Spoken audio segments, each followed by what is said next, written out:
corps, Corinthien. Ce corps, merci, tu le permets qu'il soit actif dans cette communauté. Nous voulons, Seigneur, que tu donnes à chacun de pouvoir vivre le don que tu lui as donné pour le mettre au service de ton Église, parce que nous croyons que, unis les uns aux autres, nous pouvons être cette lumière que tu attends que nous soyons, ici à Montélimar, et là où tu nous envoies. Et je te remercie pour justement l'investissement des uns et des autres dans les divers secteurs, dans les diverses activités. Je te prie de les bénir, de leur donner ce souci de vouloir être unis les uns les autres malgré la diversité et la composition dans laquelle nous vivons. Et merci, parce que tu es un Dieu grand, un Dieu qui veut qu'on reflète son amour là où tu nous envoies et là où tu nous places. Au nom de Christ. Amen.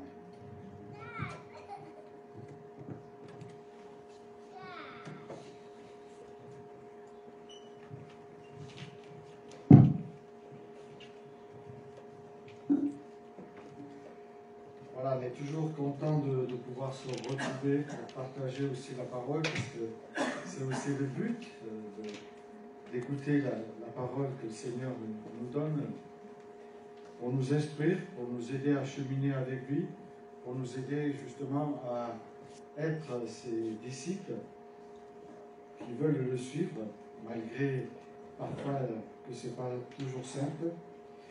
Et c'est vrai que nous sommes heureux d'avoir cette liberté de pouvoir nous retrouver.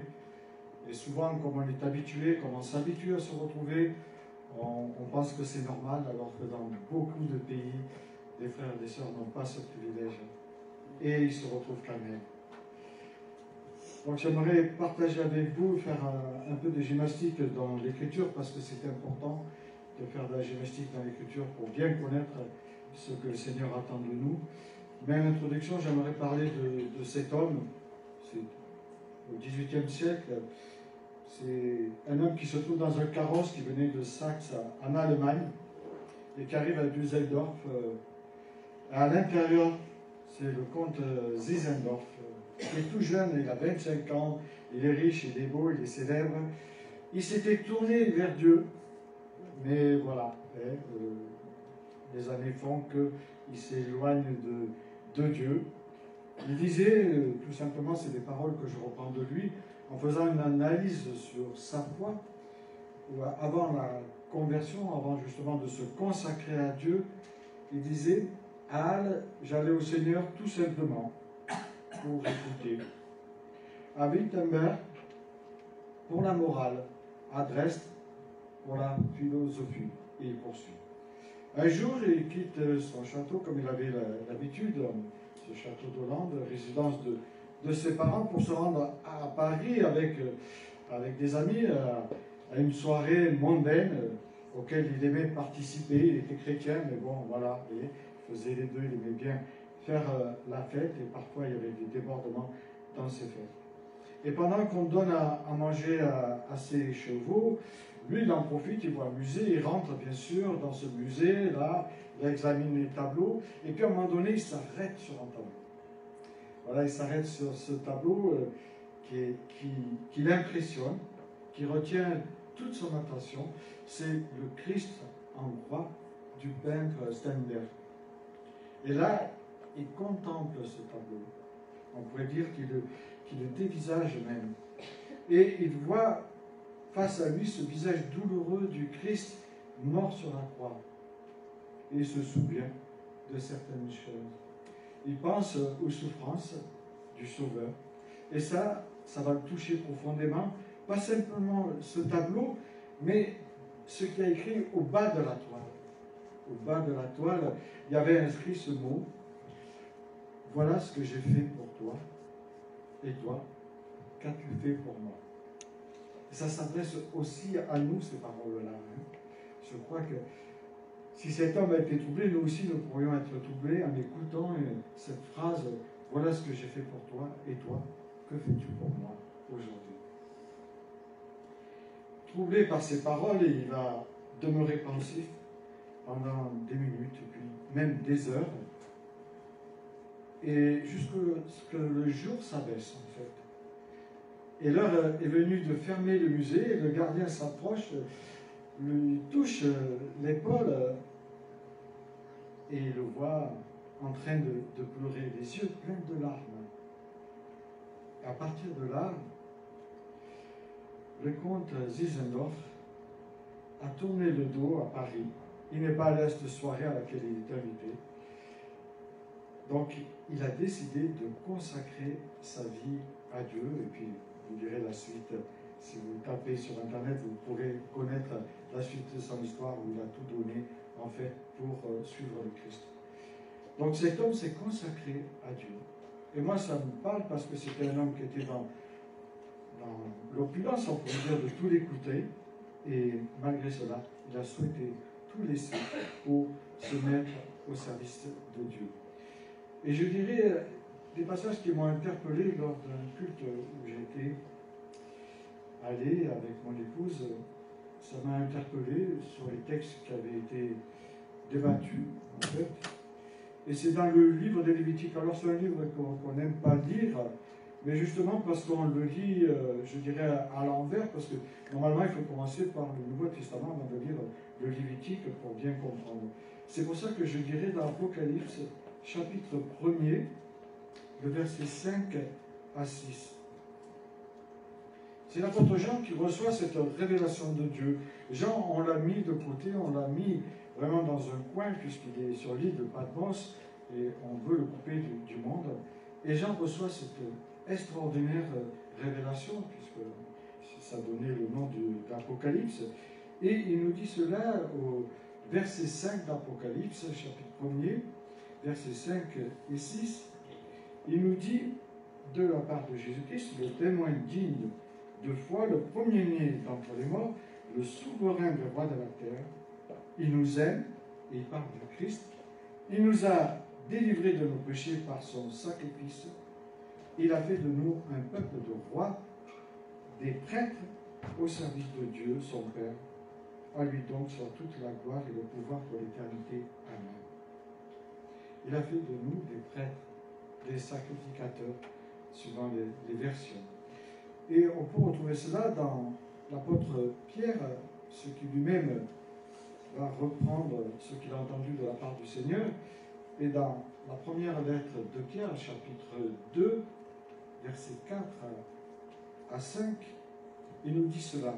En parlant du Seigneur Jésus, il nous dit la pierre vivante que les hommes ont rejetée, mais que Dieu a choisie et à laquelle il attache une grande valeur.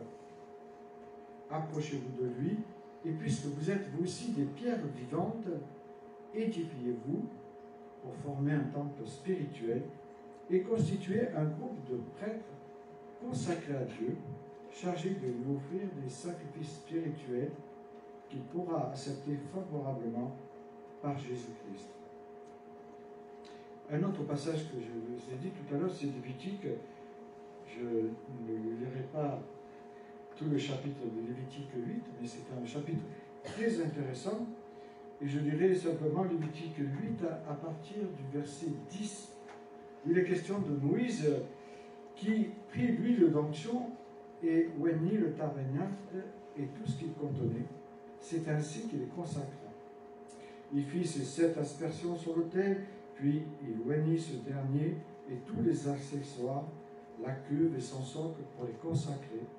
Ensuite, il versa de l'huile d'onction sur la tête d'Aaron et le loignit pour le consacrer. Après cela, il fit avancer les fils d'Aaron, les revêtit de tuniques, leur mit une ceinture et les coiffa de turbans, comme l'Éternel le lui avait ordonné. Il fit approcher le taureau du sacrifice pour le péché. Aaron et ses fils posèrent leurs mains sur sa tête. Moïse l'égorgea, prit le sang et l'appliqua avec son doigt sur les cornes de l'autel pour purifier l'autel.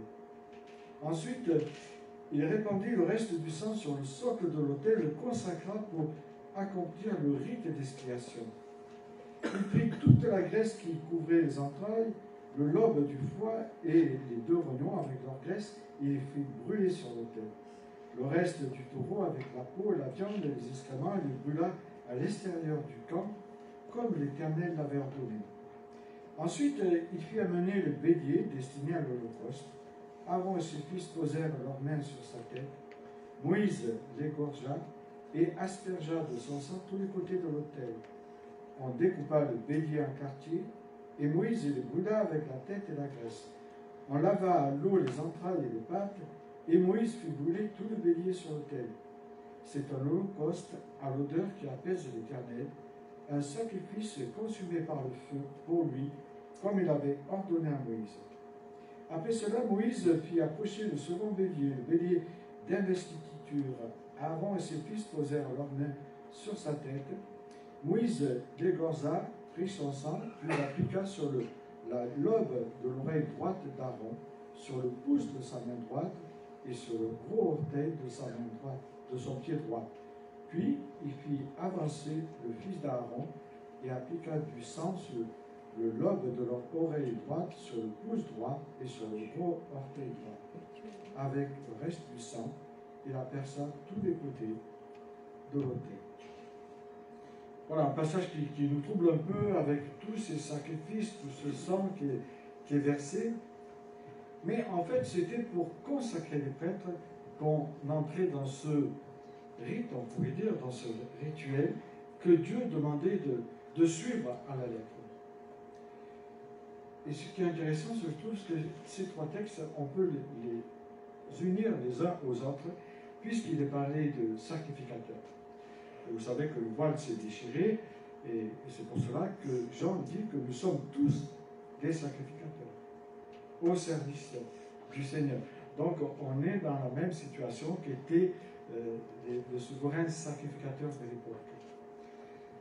Ces souverains sacrificateurs devaient passer par une cérémonie qui comportait des règles très précises. Je n'ai pas tout lu, mais c'est vraiment intéressant, en tout cas, moi ça m'intéresse, parce qu'on peut faire le lien avec le Nouveau Testament. Des rites bien stricts qui nous paraissent peut-être un peu lointains pour nous. Mais le but de ces rites était de comprendre la portée du péché, puisqu'on devait mettre sa main, on égorgeait l'animal pour dire voilà où te mène ton péché, te mène à ce qu'on tue un animal pour toi. Et donc, si on était sensible, c'était difficile.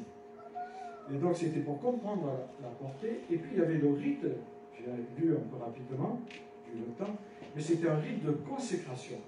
C'était différent.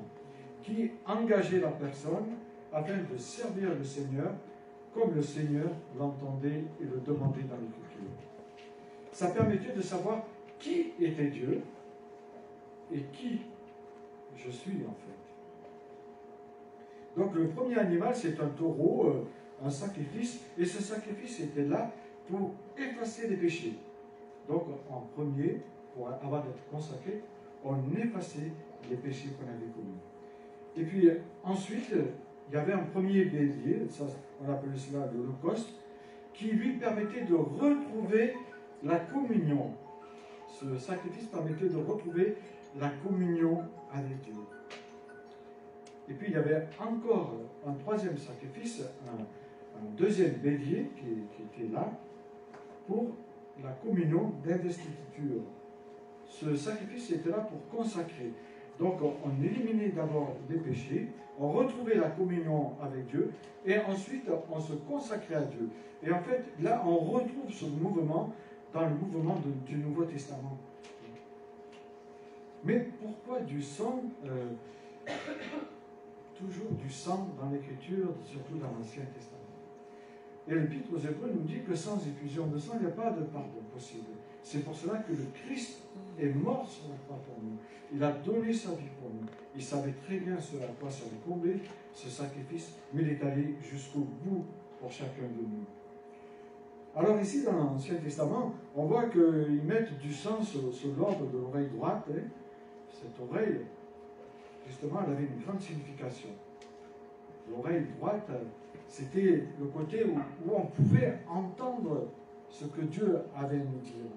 On devait être attentif, écouter Dieu, c'est-à-dire avoir une oreille consacrée. Mais ça allait beaucoup plus loin dans la consécration. Qu'est-ce qu'on entend aussi pour nous? Ça va vers nous et ça nous dit qu'est-ce que j'entends? Est-ce que j'entends toujours des choses bien intéressantes, parce que j'entends des choses qui ne sont pas un peu trop olé des fois. Voilà, la première fois, c'était sur l'oreille droite. Ça permettait aussi de s'ouvrir aux pensées de Dieu. Et cela, on le retrouve dans Ésaïe 50, au verset 4 et 5.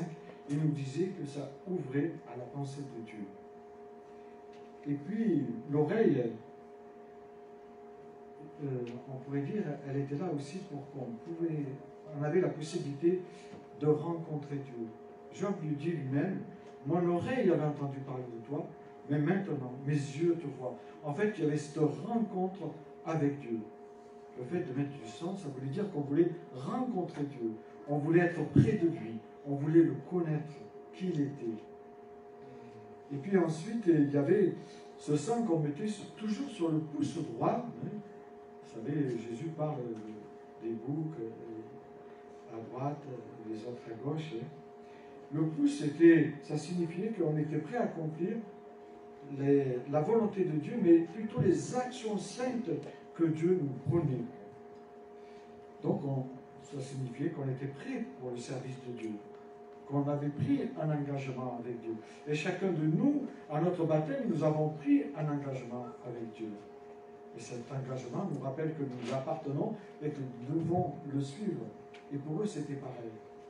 Ça signifiait qu'ils devaient aussi obéir à Dieu en agissant avec des mains saintes. Les mains, dans l'Écriture, on voit qu'elles servent aussi à prier. Élever des mains à Dieu, ça signifie prier le Dieu. Et puis de parler des mains habiles et propres aussi, des mains propres. Et je vous dis juste ce passage aussi qui est très intéressant pour comprendre, mais il faudrait s'arrêter un peu plus longtemps. Je vous invite à venir un jeudi soir, justement à l'étude biblique, comme ça vous pourrez mieux comprendre l'Ancien Testament. On en profite pour faire de la pub, c'est normal. Donc dans Juges chapitre 1, versets 6 et 7, vous savez, il y a beaucoup de bagarres dans l'Ancien Testament, mais qui sont très intéressantes. Pas le fait que ce soit des bagarres, mais à essayer de les comprendre. Voilà. C'est l'histoire où Adoni-Bézek, il prend la fuite justement parce qu'il perd une bataille, un guerrier assez cruel, mais il se fait poursuivre, on le saisit et on lui coupe les pouces, le pouce droit et l'orteil droit. Et Adoni-Bézek dit 70 rois ayant des pouces et des mains et des pieds coupés, ramassés sous la table des billets. En fait, ils ne pouvaient plus se servir de leurs mains pour pouvoir justement manger. Et il dira, Dieu me rend ce que j'ai fait. Et justement, il mourut à Jérusalem. En fait, le pouce, justement, on savait très bien que quand on coupait le pouce et l'orteil, on déstabilisait des hommes qui étaient des guerriers. Ils ne pouvaient plus tirer à l'arc, parce que la plupart étaient des droitiers. Mais s'il était gaucher, on coupait l'autre. Mais en fait, c'était justement pour arrêter l'homme dans cette bataille à laquelle il voulait entrer avec Israël. Et puis il y avait l'orteil. L'orteil, ça signifiait, quand on mettait du sang sur l'orteil, qu'on était prêt à marcher dans les voies saintes de Dieu. Compliqué, hein? Mais c'est cela. Ça signifiait aussi qu'on devait avoir du zèle pour annoncer la parole de Dieu. Prêche la parole, insiste en tout temps, que ce soit faisable ou pas faisable, cherche cette petite porte pour parler du Christ, ce qu'il a fait dans ta vie. Parler de celui qui dit qu'il est le chemin, la vérité et la vie. Jésus se présente comme cela. Il dit qu'il est le bon berger qui veut mener ses brebis dans de verts pâturages. Et on voit la sérieuxité de cette consécration. Si vous lisez le livre de Samuel, il est question des fils du sacrificateur Élie. Pas Élie le prophète, mais les fils du sacrificateur qui faisaient un peu n'importe quoi. Et Dieu les arrête. Et ça nous pose des questions pour nous aussi. On ne peut pas faire n'importe quoi. On doit être à l'écoute de Dieu et marcher dans ses voies et lui demander sa grâce pour justement entrer dans ce projet. Et puis, justement, l'orteil droit, ça signifiait aussi avoir des chaussures pour zèle, comme dira l'apôtre Paul, pour annoncer cet évangile. Donc en fait, on voyait que la consécration, en fait, elle concernait tout le monde. Et la consécration, elle a commencé par écouter Dieu. Et puis agir, action et réaction toujours dans la parole. Et puis marcher. Ça signifie qu'il y allait avoir une marche qui peut être difficile. Parfois il fait chaud, parfois il fait froid, parfois c'est très chaud.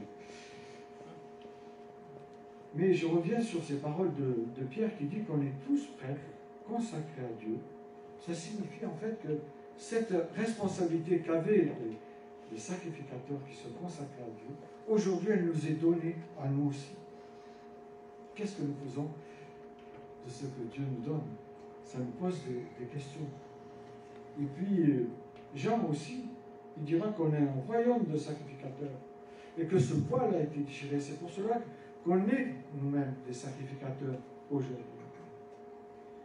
Et puis marcher avec Dieu, c'est pas toujours simple. C'est se mettre au service, se mettre à part pour le servir dans l'endroit qui nous place, dans l'endroit qui nous envoie. Vous savez, la sainteté dans la Bible, dans l'Ancien Testament, dans le Nouveau Testament, on en parle régulièrement. Et Dieu dira, soyez saints, car je suis saint, par la grâce. Donc il faut rechercher dans la grâce de Dieu pour pouvoir entrer dans la sainteté, parce que par nous-mêmes, on peut entrer dans un légalisme qui peut nous amener à des choses dramatiques. Donc nous sommes tous consacrés à Dieu. Et c'est intéressant, dans l'Écriture, on trouve des choses formidables, des pépites, on pourrait dire. Et si ce matin, Dieu nous a, je dirais, nous a invités à venir à écouter sa parole, c'est parce qu'il a des choses à nous dire. Parce que peut-être qu'il veut qu'on se consacre à lui, ou alors qu'on se reconsacre à lui. Et on voit dans l'Écriture des reconsécrations. Ce n'est pas seulement une consécration, on le fait une fois et puis après, non. On se reconsacre quand on sait que peut-être on s'est éloigné ou on a perdu un peu de terrain. Et c'est intéressant. Mais je parle de la consécration. Dans le livre de Samuel, on voit que c'est un enfant qui va être consacré à Dieu. Anne, qui a attendu si longtemps cet enfant, dès qu'elle l'a, elle le consacre à Dieu, et puis le sacrificateur Élie va le prendre avec lui pour l'initier. Et ensuite Samuel va recevoir des paroles de la part de Dieu. Parle, ton serviteur écoute. Et il va lui dire, puisque Dieu est venu 3 fois se présenter à lui. Donc on voit qu'il y a des enfants, et on voit qu'il y a aussi des ados. Jérémie, il a 17 ans quand Dieu lui parle. Mais il dit, je ne peux pas parler parce que, oh là, ça va être dangereux ce que tu me dis de dire, je préfère pas le dire. Et Dieu va le pousser à dire les choses. Donc, on voit que les enfants, les ados, doivent être consacrés à Dieu. Et puis, il y a Moïse. Alors, Moïse, bon, c'est le 3e âge qui part en guerre contre l'adversaire. 80 ans. Donc, on peut se consacrer à Dieu à n'importe quel âge. On peut se reconsacrer à Dieu à n'importe quel âge. Si on en a besoin, il faut y aller. Il faut revenir au Seigneur. Je passerai Samson, Samson que j'aime beaucoup, fut consacré avec un but précis, d'être le libérateur d'Israël. Et Dieu nous donne un but précis dans la consécration, c'est justement qu'on annonce ce message de libération qu'il nous a confié. Ce message précieux, puisqu'il est question d'une perle de grand prix dans les paraboles. Cette perle de grand prix qu'on a envie de partager parce qu'elle est si belle. Et puis il y a la consécration de l'apôtre Paul. Il dira qu'il est mort à lui-même, à tout son passé, pour vivre pour le Christ. Donc dans la Bible, il y a des tas d'exemples de consécration, je ne les citerai pas tous, mais des consécrations qui nous amènent, nous, à réfléchir où j'en suis aujourd'hui avec le Seigneur Jésus. Est-ce que je ne fais pas trop, comme le peintre Zinzendorf, un peu trop la fête en glissant? Je ne sais pas. Ça peut arriver. Dieu ne nous interdit pas de faire la fête. Mais il y a une limite. Vous voyez, je faisais partie d'une équipe de foot à Valrog. Ça les amusait beaucoup. Parce que sur le terrain, je suis différent. Voilà. Ils voyaient notre homme. Ils étaient contents de voir notre homme. Ça leur faisait plaisir. Mais c'était très bien parce qu'on se retrouvait, on mangeait ensemble, on buvait. Enfin, moi, je buvais modérément. certains, après, ça partait dans des chansons au départ très sympas. Ça va, pas de problème, on chante les chansons, hein, et puis ça commençait à glisser. Et là, je disais, les amis, je m'excuse, mais je rentre. Voilà, j'ai passé une bonne soirée avec vous. Et une fois, deux fois, et la troisième fois, il n'y a plus de chansons baillardes. Donc c'est ça qui chantait. Bon, c'est comme ça qu'on se retrouve dans le monde. Mais ils appréciaient que je reste avec eux, qu'ils chantent certaines chansons qui étaient équilibrées, qui n'allaient pas trop loin. Et donc c'est comme ça qu'un jour, le jour malheureusement d'un jeune du foot qui est décédé, on s'est retrouvé à un village de 700 habitants en assainissement. Ils étaient 500 à écouter. 500 à écouter. Et là j'ai pu dire les choses parce que jamais je leur ai parlé de Jésus. Ils savaient qui j'étais, ils savaient où j'étais, on se côtoyait. Mais ce jour-là, j'ai pu annoncer l'évangile. Et je peux vous dire que beaucoup ont été touchés. Et Dieu nous invite comme cela. Il nous place à droite, il nous place à gauche. Il nous demande d'être patients, d'être dans le monde, mais de ne pas être du monde. C'est différent. Donc on a une limite à avoir. Et on doit côtoyer le monde. Parce qu'il y a des bonnes choses. Et il y a des gens du monde qui nous donnent des leçons. Je regrette, mais moi j'ai des amis de cité qui m'ont donné des leçons. Et donc, aujourd'hui, c'est un jour de consécration. On a présenté tous les groupes. Je trouve intéressant parce qu'on a présenté les petits, les ados, les un peu plus ados, et les grands, les plus âgés, on va dire. Et donc peut-être que ce matin, le Seigneur nous a donné rendez-vous ce matin. Il nous a donné rendez-vous, peut-être pour nous reconsacrer, ou pour nous consacrer, pour donner notre vie à Jésus. Peut-être qu'on connaît intellectuellement Jésus, on connaît, mais on n'a pas fait ce pas de foi. On n'a pas fait ce pas de foi.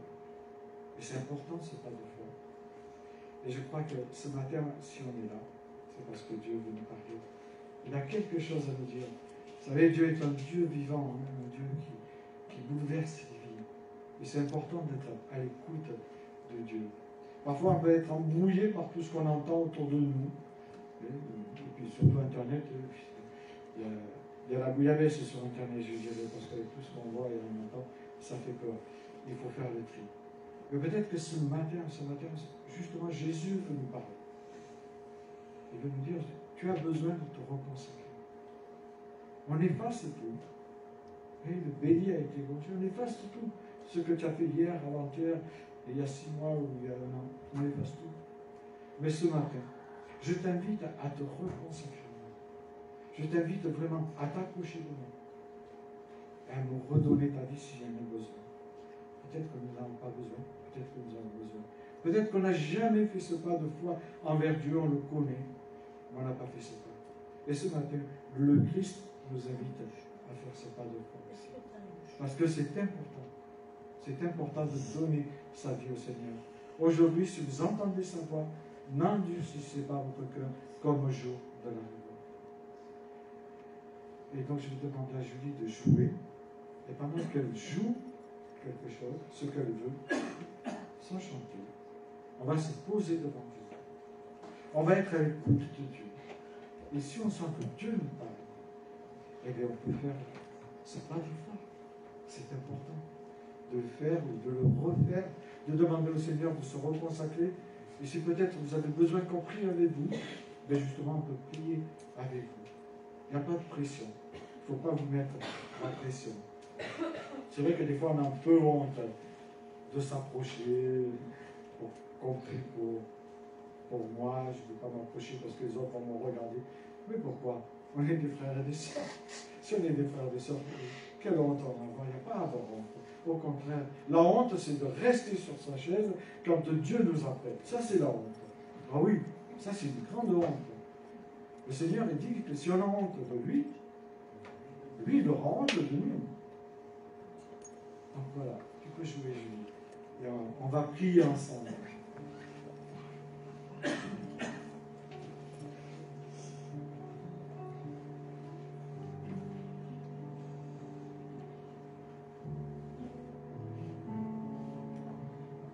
Oui, Seigneur, merci.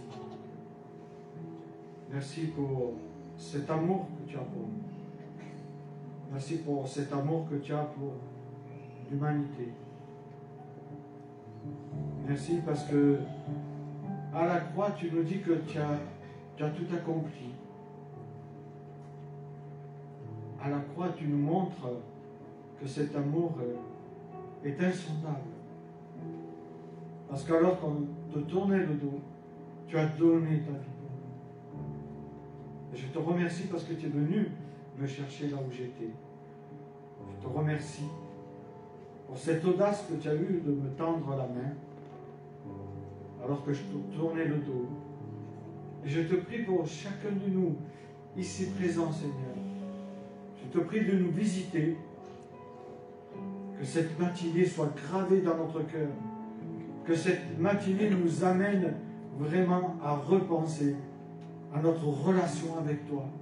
Oui, Seigneur, permets que cette journée soit une journée de délivrance pour nous, si nous ne savons pas comment réagir ou agir, ou quelle direction prendre. Que vraiment tu nous parles ce matin. Parce que ton esprit est un esprit vivant, un esprit qui touche les cœurs, un esprit qui ramène à la réalité de ce que nous sommes et de ce qu'est Dieu. Merci pour cet exemple de ce conte qui a été bouleversé par ton sacrifice, mais par ces paroles. Et que ces paroles et que ce sacrifice que tu as accompli pour chacun de nous nous bouleverse afin que nous venions à toi, à genoux, te demander pardon pour que tu nous reconsacres, pour que tu nous consacres. Et je te prie vraiment pour que ton esprit nous visite là ce matin, qu'il nous visite nous, mais qu'il visite aussi les enfants, les monitrices, tous ceux qui sont présents, tous ceux qui écoutent, tous ceux qui écouteront, que vraiment tu leur parles. Oui, Seigneur, comment ne pas être reconnaissant? Comment ne pas vouloir ne pas se consacrer à ton service alors que toi tu as tout donné pour nous? Enlève tout égoïsme en nous. Enlève tout ce qui nous empêche de faire ce pas de foi afin que vraiment, Seigneur, nous puissions être des enfants dignes de porter ton nom de sacrificateur, d'ambassadeur, comme tu le dis dans ta parole. Oui, rends-nous dignes, Seigneur, rends-nous dignes. Et j'inviterai ceux qui veulent s'approcher, ceux qui veulent vraiment se consacrer ou se reconsacrer à Dieu, à s'approcher, qu'elles puissent en toute liberté venir pour que justement on puisse prier pour eux. Je demanderai à Pierre-Yves de venir avec moi et Michel pour qu'on puisse prier. Si vous avez un besoin qu'on prie pour vous, sentez-vous libre. N'ayez pas peur du regard des autres.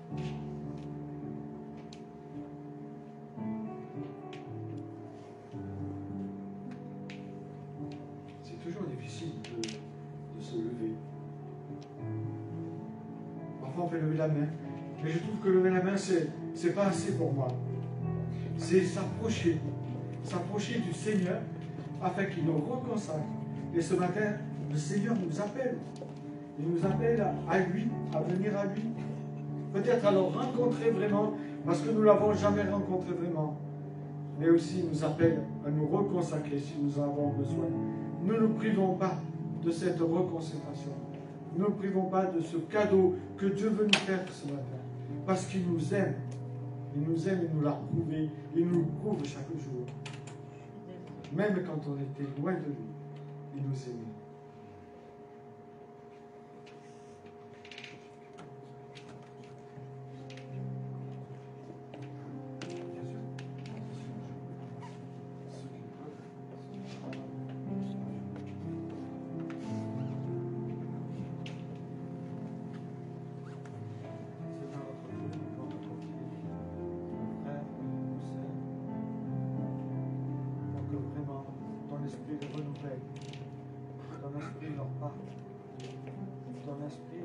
Amène vraiment, Seigneur, à saisir qui tu es, cette beauté, cet amour que tu as Bon Dieu, que vraiment, il brise notre cœur pour que nous puissions nous abandonner entièrement. Seigneur, tu es un grand Dieu, tu es un Dieu qui parle, un Dieu qui visite, un Dieu qui relève, un Dieu qui guérit. Et je te prie pour chacun de nous, ici présent, vraiment que tu relèves celui qui a besoin d'être relevé, que tu guérisses celui ou celle qui a besoin d'être guéri. Il n'y a pas de hasard, Seigneur. Tu es saint et tu nous appelles à la sainteté, à être ces témoins là où tu nous envoies, là où tu nous places. Je te remercie pour chacun de nous, Seigneur. Je te remercie.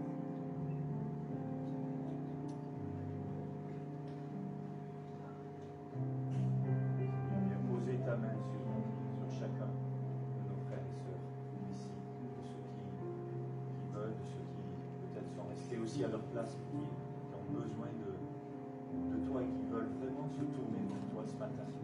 Seigneur, nous sommes ensemble devant toi. Chacun appelé, chacun pardonné, parce que nous sommes pécheurs, parce que nous avons besoin de ta vie, de ton souffle, chaque jour. Viens maintenant dans nos cœurs, dans le cœur de chacun ici, pour renouveler notre foi, pour te révéler encore, pour nous transformer à ton image, parce que tu en es digne, et parce que ton nom est invoqué sur nous. Tu es Jésus, tu es Sauveur, tu es Dieu avec nous. Gloire à toi, Seigneur. Amen. Seigneur, tu es celui qui a appelé et rappelé Pierre. Je te demande ta grâce. Viens, rappelle-nous. Rappelle-nous, Seigneur. Tu nous as appelés, mais tu veux nous rappeler. Par ton esprit, œuvre dans nos vies, afin que nous puissions être utiles à toi. Merci, Seigneur. À ta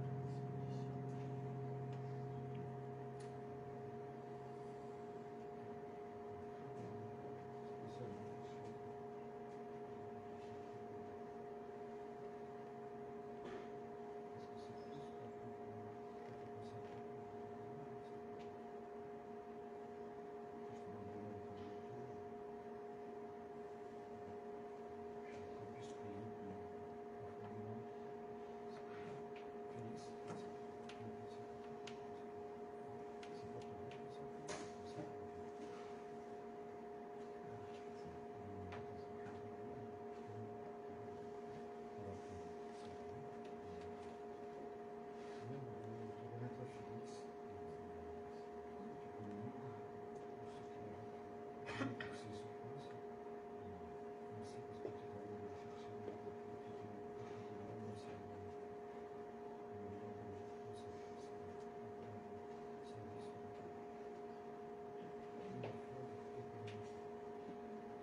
Seigneur.